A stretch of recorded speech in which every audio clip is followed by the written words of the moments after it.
नमस्कार, मसाल न्यूज़ में आप सभी का स्वागत है। दोस्तों, यूँ तो भारत के स्वतंत्रता संग्राम के पहला सेनानी श्री मंगल पांडे को माना जाता है, लेकिन वास्तविकता कुछ और है। देश का सबसे पहला स्वतंत्रता सेनानी अगर कहा जाए तो वह है झारखंड के वीर सपूत तिलका मांझी, जिन्होंने फांसी पर चढ़ते समय भी अपने लाल लाल आँखें और गर्दन को कभी भी अंग्रेज़ों के सामने झुकने नहीं दिया। तिलका मांझी को आदि विद्रोही के साथ ही जबरा पहाड़िया के नाम से भी जाना जाता है। इनका जन्म भागलपुर के तिलकापुर गांव में 11 फरवरी 1750 ईस्वी में हुआ था।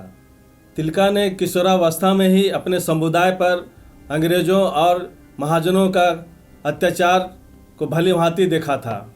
वह देखा था कि किस तरह से उनके जंगल और ज़मीन पर अंग्रेज़ और महाजनों ने कब्जा कर लिया था, और इतना ही नहीं, उनके समुदाय के लोगों को भूखों मरने के लिए विवश कर दिया था। वह सोचता था और उसके दिमाग में ये बार बार विचार कौंधता था कि कल तक जिस जंगल, जल और ज़मीन पर हमारा कब्जा था, आज ये अंग्रेज और महाजनों ने कैसे कब्जा कर लिया। हमें ये गुलामी मंजूर नहीं है और इस गुलामी के जंजीर को हमें किसी भी तरह से तोड़ना होगा। इसके बाद तिलका मांझी ने अपना गिरोह बनाया और अंग्रेज़ों के खिलाफ बगावत शुरू कर दी। सबसे पहले उन्होंने आदिवासियों के ज़मीनों पर परंपरागत अधिकार तथा आदिवासी संस्कृति को बचाने के लिए अंग्रेज़ों के विरुद्ध भागलपुर संथाल परगना के क्षेत्र में सन 1772 में विद्रोह किया। विद्रोह का केंद्र बनचरीजोर नामक स्थान रहा और सुल्तानगंज के पहाड़ियों से गुरिल्ला युद्ध का नेतृत्व किया। तिलका का यह विद्रोह लगभग 1 दशक तक चलता रहा। तिलका और उनके साथियों ने तीर कमान से ही सैकड़ों अंग्रेज सैनिकों को मौत के घाट उतार दिया था। तिलका द्वारा विद्रोह का संदेश सखवा पत्तों में लिख करके भेजा जाता था। इस बीच उन्होंने अंग्रेज़ों का खजाना को भी लूटा और गरीब असहाय लोगों को जो भुखमरी का शिकार थे उनमें उन खजानों को बांटा, जिसके कारण वो अपने समुदाय में काफ़ी लोकप्रिय हो गए थे। इसके बाद 1778 में पहाड़िया सरदारों से मिलकर रामगढ़ कैंप पर कब्जा करने वाले अंग्रेज़ों को खदेड़ कर कैंप को मुक्त कराया। सन 1784 में तिलका मांझी ने अपने साथियों के साथ मिलकर के भागलपुर पर आक्रमण किया। उसमें भागलपुर के जिला कलेक्टर क्लीवलैंड थे। उनका युद्ध जब भी होता था गुरिल्ला युद्ध होता था। अपने सैकड़ों सैनिकों के साथ वह गुरिल्ला युद्ध करके अंग्रेज़ों को काफ़ी परेशान कर रखा था।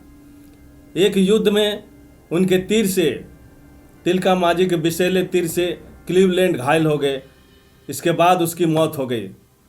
क्लीवलैंड के मौत से अंग्रेज हुकूमत हिल गई और वह काफ़ी आहत हुए और उन्होंने यह निर्णय लिया कि किसी भी तरह से तिलका मांझी को समाप्त करना जरूरी है, और इसका काम उनके ही गिरोह के किसी मुखबिरी ने किया, जिन्होंने तिलका मांझी के अड्डे को पता बताया।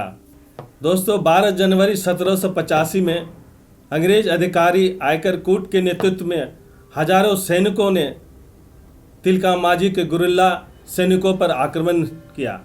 काफ़ी संघर्ष हुआ। युद्ध में दोनों तरफ से काफ़ी लोग मारे गए और इस युद्ध में तिलका मांझी पकड़ा गया। तिलका मांझी को 4 घोड़ों में बांध करके घसीटते हुए कई मीलों दूर भागलपुर तक ले जाया गया। और भागलपुर के एक चौराहे पर बरगद के पेड़ पर उसे हजारों लोगों के बीच में फांसी पर लटका दिया गया। जब उन्हें घसीटा गया था, उनके बदन से काफ़ी खून बहता रहा और तब भी उसकी आंखें लाल लाल थी। अंग्रेज़ों के खिलाफ उनके आंखों से घृणा टपक रहा था, लेकिन फांसी लटकते समय भी कभी भी वह अपने आंखों को और अपने गर्दन को अंग्रेज़ों के सामने झुकने नहीं दिया। आदिवासियों के लिए जल, जंगल और ज़मीन का अहमियत काफ़ी ज़्यादा है। वह जल, जंगल, ज़मीन से काफ़ी प्यार करते हैं। जैसा कि आप जानते हैं, वह जंगल में ही पैदा होते हैं, खेती करते हैं, ज़िंदगी जीते हैं और मर जाने का पश्चात भी जंगल में ही अपने ही ज़मीन पर उन्हें दफना दिया जाता है। उनके नाते रिश्तेदार को भी उसके नज़दीक के ही ज़मीन पर दफन किया जाता है। इस तरह ज़मीन उनके लिए काफ़ी महत्वपूर्ण है। वह किसी भी तरह से जल, जंगल, ज़मीन से बेदखल होने नहीं चाहता। दोस्तों, जैसे कि आप जानते हैं, आज़ादी के पूर्व भी अंग्रेज पूरे देश में राज कर रहा था। तब भी झारखंड के आदिवासी कौम, चाहे संथाल परगना का हो, चाहे छोटा नागपुर का हो, कभी भी अंग्रेजों के साथ समझौता नहीं किया। वह बराबर अपने जल जंगल जमीन के लिए लड़ता रहा। सैकड़ों आदिवासियों ने अपने जानें दी, जिसके कारण आदिवासियों के जल जंगल जमीन के रक्षा के लिए बहुत सारे कानून भी बनाए गए, जैसे CNT एक्ट, SPT एक्ट, जिसके अंतर्गत उसके जल जंगल जमीन को सुरक्षित रखा जाना था। और आज़ादी के बाद हम क्या देख रहे हैं?